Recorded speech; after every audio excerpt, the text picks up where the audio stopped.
नमस्कार दोस्तों, मैं संजय गांधी और आज हम बात करते हैं 2025 में एक थर्ड ग्रेड टीचर को सैलरी आखिरकार कितनी मिलती है। सबसे पहले हम बात करते हैं प्रोबेशन पीरियड में एक टीचर को कितनी सैलरी मिलती है। प्रोबेशन पीरियड के अंदर ओनली बेसिक मिलता है और वो हमें मिलता है 23,700 रुपये। प्रोबेशन पीरियड में इसके अलावा हमें अन्य किसी भी प्रकार के भत्ते नहीं दिए जाते हैं। प्रोबेशन पीरियड में भी 23,700 में भी दो प्रकार की कटौती होती है। एक जीपीएफ कटौती होती है, वो 1100 रुपये मिनिमम होती है, और एक Rajasthan government health scheme RJS कटौती होती है, वो होती है 658 रुपये। इस तरीके से टोटल कटौती की बात करें तो 1100 प्लस 658 यानी 1758 रुपये हमारे टोटल कटते हैं।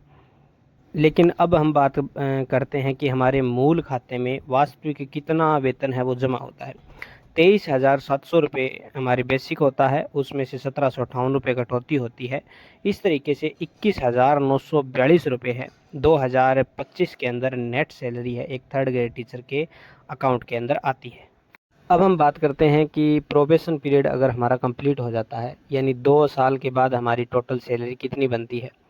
तो 23,700 से बढ़कर हमारा बेसिक हो जाता है 33,800 रुपये।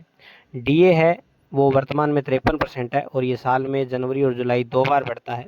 और 33,800 के वर्तमान में 53% करें तो 17,914 रुपये। 10% हमें एचआरए मिलता है बेसिक का, वो है 3380 रुपये। इस तरीके से 33,800, 17,914 और 3380 जोड़े तो 55,094 रुपये नेट सैलरी हमारी है वो 2 साल के बाद में बनती है।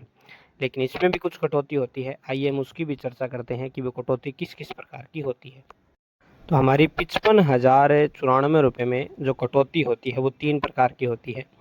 जीपीएफ 1100 से बढ़कर 2100 रुपये हो जाता है। आरजेएस की कटौती वही 658 रुपये की, और एसआई की कटौती मिनिमम 2200 रुपये और मैक्सिमम 5000 रुपये की होती है।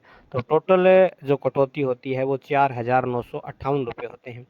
तो नेट सैलरी की बात करें तो 55,094 रुपये में से 4,958 रुपये घटाएं तो 50,136 रुपये है वो नेट हमारे अकाउंट के अंदर आ जाते हैं।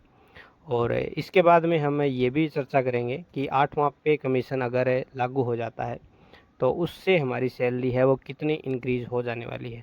तो उसकी चर्चा हम नेक्स्ट वीडियो में करेंगे।